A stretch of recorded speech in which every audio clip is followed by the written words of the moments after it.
So not far from my house there's this little farm, and it's just a normal farm. They sell things that normal farms would sell, like flowers, apples, Asian pears, pumpkin pies, and other pastries, and gourds, which were shaped in pretty interesting shapes. I thought this one looked like a dove, like a black dove with spots on it. But today we decided to go not for their other goods, but for their pumpkins, because they're having a sale on pumpkins, and they have usually some really good selection, that's the word. The farm actually had some pretty good variety. They had some little small ones in a basket, and they had these relatively big ones just sitting out, and some they put stacked up in a box, and they were sizable.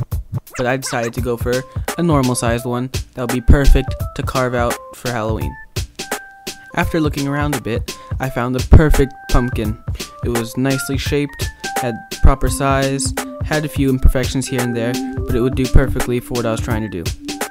The farm provides you with these yellow carts that have insanely off-road rugged wheels that are used to roll around their premises as buying generally large goods like pumpkins.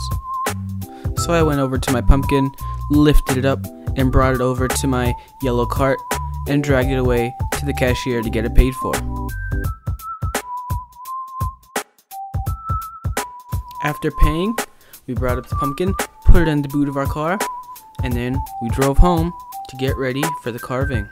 I went to look for some carving stencils on this website, homestarter.com, and I'm sorry, but if you don't know this website, you just lose.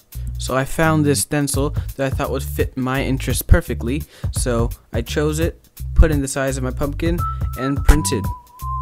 My printer though decided to be annoying, so it took forever to print it, but it finished, plucked it out, and then went outside to my backyard to set up.